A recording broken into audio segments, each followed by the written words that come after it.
Fun fact, I think Cloudflare has the cheapest domain registration fees, right? I wouldn't know, probably. Oh, yeah. Lucas began programming at age 15 and has been passionate about computers and software ever since. While his background is primarily in product engineering, he's equally comfortable working on infrastructure and platform challenges at Cloudflare. Lucas is part of the business intelligence team, where he helps turn massive amounts of internal data into tools and applications that empower teams across the company. Before that, he was a founding engineer at Trinsic, where he helped build what is probably the world's largest digital ID aggregator. Lucas is comfortable working with TypeScript, C#, Go, web servers, databases, queues, and distributed systems.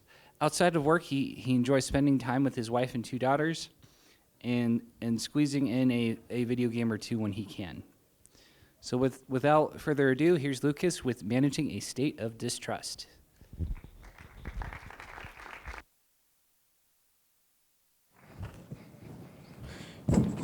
All right.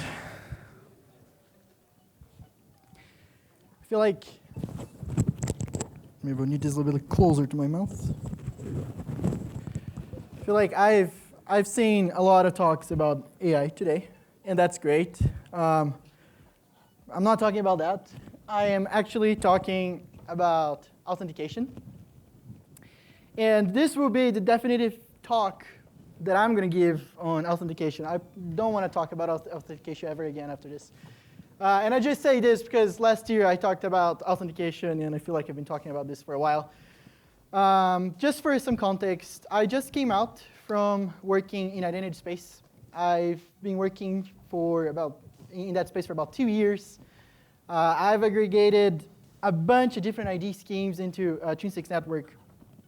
Everything from mobile driver's license all the way to some very cryptic government schemes in Ukraine, which was pretty fun. The things that I'm going to talk today, it's a mental framework, I would say, for you to reason about authentication.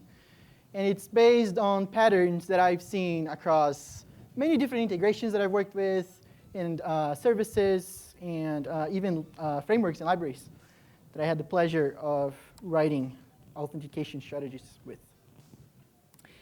So my goal for today is that, right? I want to give you a solid mental framework on auth. I feel like auth is a very, it's a subject that it's on people's mind, or at least people feel like they're familiar with it. But still, sometimes in circles, I hear some little equivocations on some terminology. And sometimes people say, oh, but I don't really understand how this particular strategy works, et cetera, et cetera. So I'm here to talk about that. I will show to you how this framework applies in practice. So we're going to go through 2 examples today of how I use this mental framework to reason through an authentication strategy. And then hopefully that will help you make better engineering decisions if you can apply this framework when you are thinking about authentication. And then the most important is make sure you guys get to lunch on time. Maybe a little slightly earlier, perhaps. We'll see.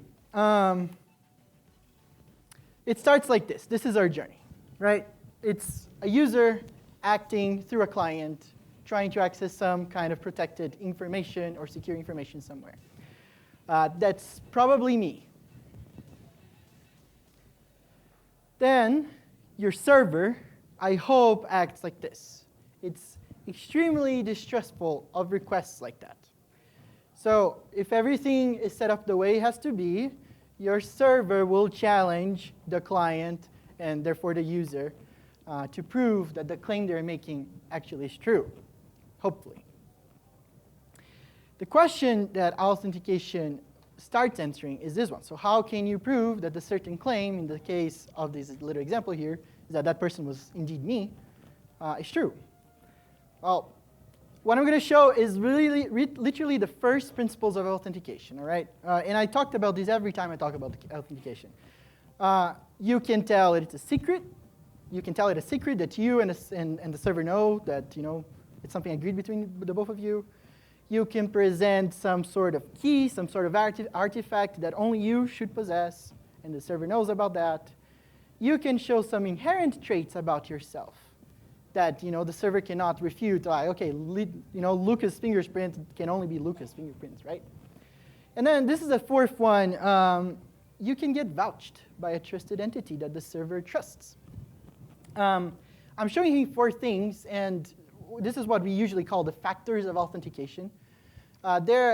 It's a little bit nuanced here. There are many factors, in my opinion, but usually we boil them down to 3, which are factors of knowledge, things you know, factors of possession, things that you have, for example, MFA code or your phone, and things that you are, right, your fingerprint, your face, things like that. The vouched trusted identity here, I'll leave it up to you to decide where does it fall within this tree, or if it falls in some other factor entirely. So going back to that idea that the default mode of a secure application is distrust. This is how things should be. The initial question is how do you establish that trust, right? But the full answer is not only about establishing by presenting credentials or presenting factors, but is also how to maintain that trust between client and server, user and server. I'll be using client and user interchangeably here. But how you maintain that trust throughout a period of time that the user needs to access some kind of protected information. So taking that a little bit further, I break authentication, any authentication strategy, I break it down, and this is what I'm proposing as dismantle framework, into 3 main areas or into 3 main pillars, per se. And they are sessions, tokens, and exchanges. This is what make up auth strategies. And there are some details in between, the devil's in the details, right? But we'll talk about how if you can be able to answer some questions about these 3 things, you're most of the way there. So we're going to talk a little bit about sessions. Session literally is, the word means a period where activity takes place. So that's what a session is a period devoted to the relationship between the client and the server. And that relationship is a relationship of trust, right? Data structure usually is kept somewhere to track the state of that relationship and answers questions like who the user is, when was the user authenticated, how was the user verified, and until when is the user verified, okay? And then we have tokens. I really like this image because that's what you have to think about, right? The token is the symbol of that relationship. It's the tangible representation of the session. Remember, session is just a period of that an activity is taking place, right? And a relationship exists between a client and a server for a period of time, and the token is the symbol of that, and the representation that clients and server will exchange between each other to make sure that the session is valid and that the user can be trusted according to the user's claims. We talk about tokens, and usually there's 2 types of tokens. We have opaque tokens. They are random, unique strings. The best practice when you're generating a random token like this is to at least use 16 bytes using a secure random number generator. Okay? And then we have self-contained tokens. Self-contained tokens is essentially an encoded data structure that contains the session information in itself, right? The best example I have of a self-contained token, I'm sure all of you are familiar with, is JSON Web Tokens, JWTs. And we'll talk more about JWTs in a second. And then here we have the exchange. The exchanges are the flow of authentication. They are basically the steps that the clients and servers take in order to create sessions, issue tokens, exchange tokens for information, these kind of things. And you can think of it in terms of what does the client provide and what does the server return in the exchange, right? So let's look at some examples. Here is a very well-known one, email and password. It's the initial exchange. We're going to look at 3 different exchanges for email and password. But the initial exchange starts with the client posting the email or in password or the credentials of the user to the server. I'm not going to go over how the validation takes place here, but you can imagine, you can assume, there's some kind of hashing going on. The user really, you use the email to actually find if there's a user created, this kind of stuff. But anyway, you validate these credentials. The server validates the credentials. And then the server creates a session and puts that, and it represents that session in a session store somewhere. You can add data about that session, who's the user, when it was created, when does it expire, and what's the session ID. With the session created, the server can then generate tokens. And for this example here, I'm using two opaque tokens. One is the access token, and one is the refresh token. We'll look at them right now. Here's the regular exchange. Assuming you're consuming some kind of API, you're exchanging the access token that is you sent back to the client. And the client saves that hopefully in a secure place. And you send that to the server as part of an authorization header or however you decide you want to do that. And then you look up the session by that token, right? There is a mapping between the token and the session. You get the session data, you validate that the session is still valid and unexpired, and then you can return the protected data. A word about the access token here. The access token here is very short-lived. It shouldn't live more than 5 minutes. Shouldn't live beyond what the user tab is on. Okay? As soon as the user closes that session by closing the tab, or the access token expires, something needs to happen. Either you can now decide, okay, the user needs to re-authenticate, which is not a great experience if your session is only valid for 5 minutes. But in more common flows, you use a refresh exchange. And this is where the refresh token comes in, and the refresh token is the most important thing here. It needs to be stored in a safe place that it can be held for a long time, or for as long as you want the refresh exchange, the refresh token to last. But you send that token in. Usually, I'm putting two different endpoints here, but usually you can even send that as part of a cookie when the user is requesting protected information. And you validate that refresh token, check that the session still exists in the session store. If not, you recreate it, whatever. And then you generate new tokens based on the validity of that refresh token. And then you update the session with new tokens, and you return that back. So just to review over here, we have a client providing credentials to start a session. The server maintains that session in a session store somewhere. The server then issues the tokens, one for access and one for refresh. Access, short-lived. Refresh, longer-lived. It will probably should match the age of your session. And then the client exchanges these tokens for access to resources. Going back to the framework, what we have here is one session. And then we have two tokens. And then we have, in this example, we have 3 exchanges, right? We exchange credentials for access and refresh token. We exchange an access token for protected data. And then we exchange a refresh token for basically a new session or a refresh session. OK, next example, OpenID Connect. Have anyone heard about this term before? Can you raise your hand? All right. Does anybody, I bet you have you heard about OAuth? Great. Do you know the difference between the two? Yeah, that's tricky. OK. A lot of times when people use the term OAuth, what they actually want to refer, especially in the context of authentication, what they're actually trying to refer is to this, OpenID Connect, right? If you look at the specs, you will see that OpenID Connect, or OIDC for short, is built on top of OAuth. It shares a lot of similarities. Most of the protocol is the same, I would say. There are very, very important differences, but there is one subtle difference that is the most important. Is what makes OIDC an authentication protocol and not an authorization protocol like OAuth is. There's a difference. In OAuth, you're basically giving permission, or you're telling your server that the server has permission to access a resource in someone else's server that belongs to you, or that data belongs to you, or is tied to you, right?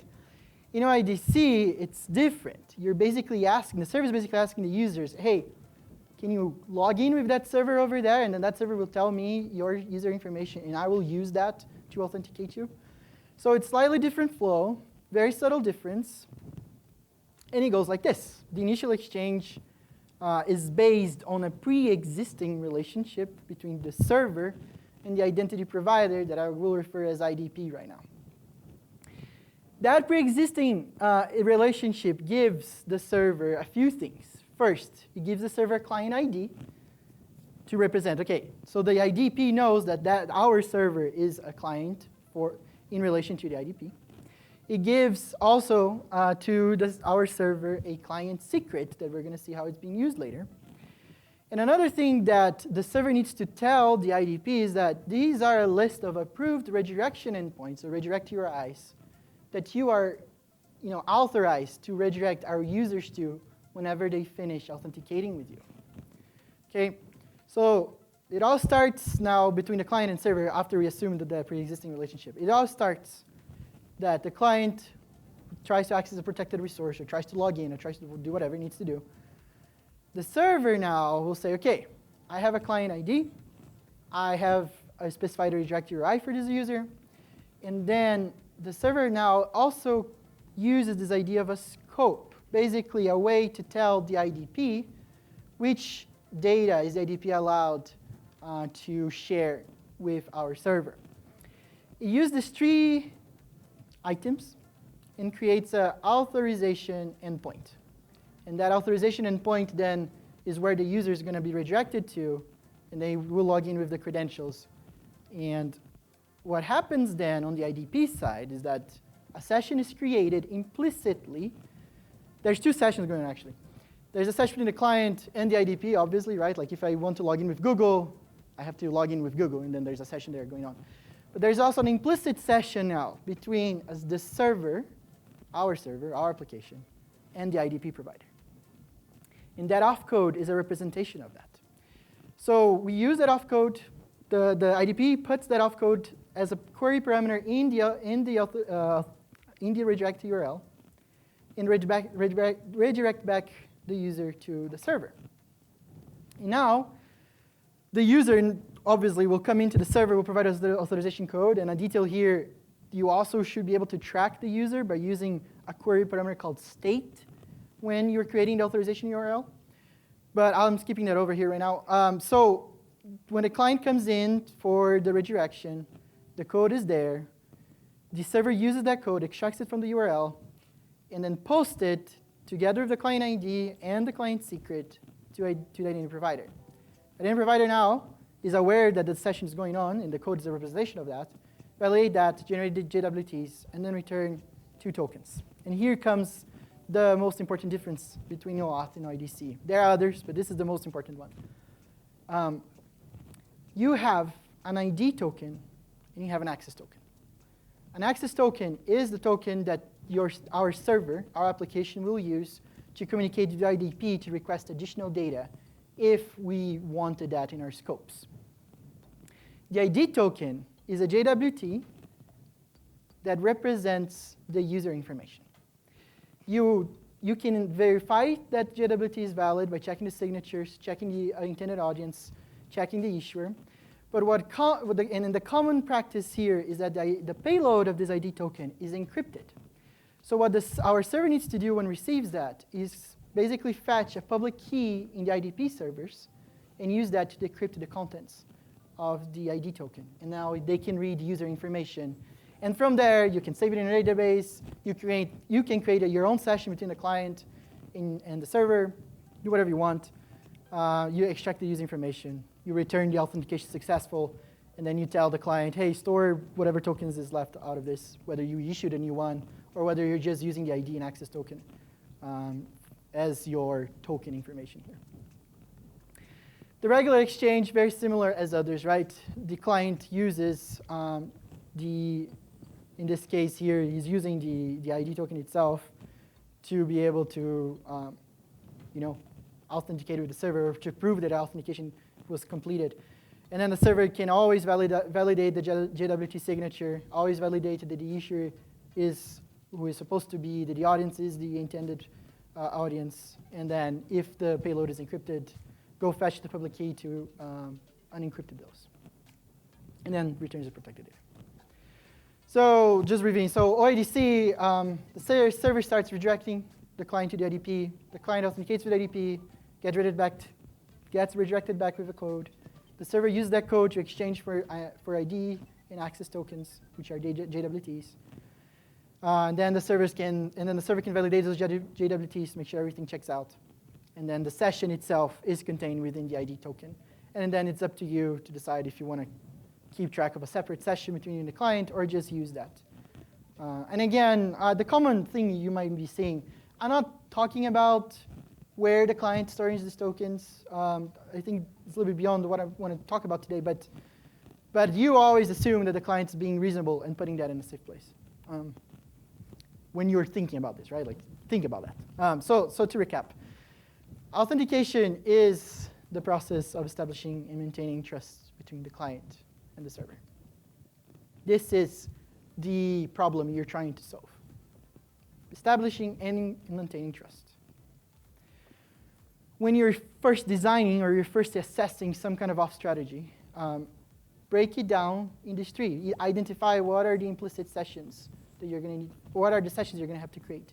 Think about the tokens you're going to need to issue that will represent the sessions.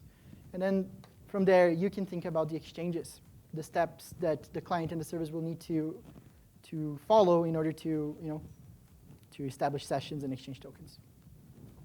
So here's our questions when you're designing or assessing. How does the client establish trust initially? Is he exchanging credentials? Is it being redirected somewhere else? Is it creating a public key, creating a public and a private key, and you're sharing that, whatever? How will the server manage those sessions? Is it going to put in a session store? Is it going to just issue a self-contained token that will be the representation of that session? How are they created? Where are they stored, right? And then what tokens will this server need to issue? And what kind of tokens are we talking about? And then what exchanges will be needed to be supported? These are other important questions I didn't cover today.